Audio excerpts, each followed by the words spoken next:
So, I'm not a very athletic guy. Whenever it's time to play sports during PE, I kinda just go to the bathroom as a get-out-of-jail-free card. But today I genuinely needed to go.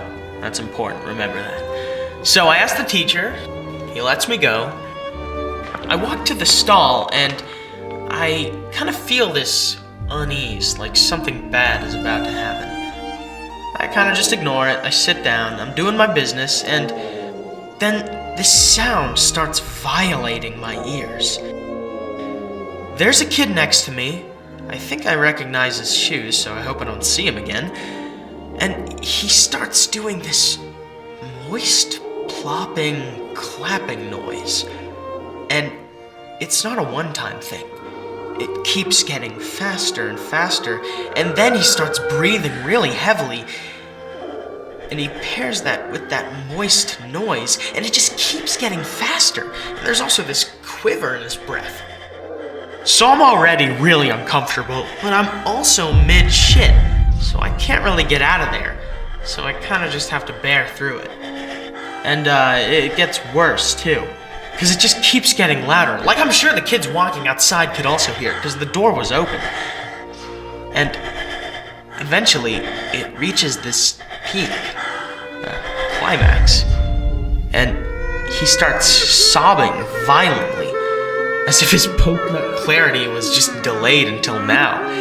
And then he starts burping while he's crying. So I don't even know what's going on at this point, but thank God I'm almost done with my shit. I pack it up, I wash my hands, and I get out of there. You know, maybe sports wasn't that bad.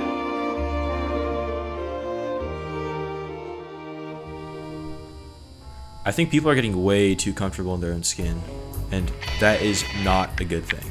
Let me explain. Cornball, soy chuds, whatever you want to call them, they kind of just assimilated with society and no one's really questioning it. But I think it's a blaring issue in today's society, even bigger than world hunger and war. What happened to shame? What happened to gatekeeping? These soy-coded NPCs will weaponize nostalgia, calling it healing, and then call you toxic for saying otherwise. It's really ironic how they're always preaching authenticity while consuming the same low-effort, high-sugar media loop like they're stuck in some stupid dopamine hamster wheel.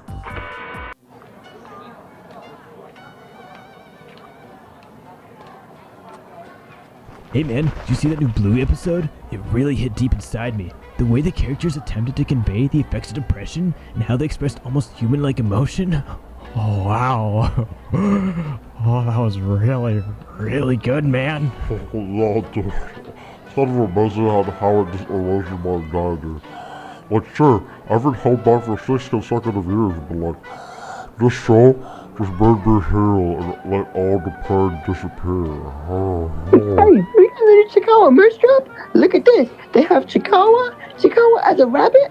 Oh, quick tidbit. The reason I started to watch Chikawa was because my best friend Jaden Animations loved Chikawa. Chikawa is a cat, Chikawa is gay, and Chikawa is pregnant in the mouth. Chikawa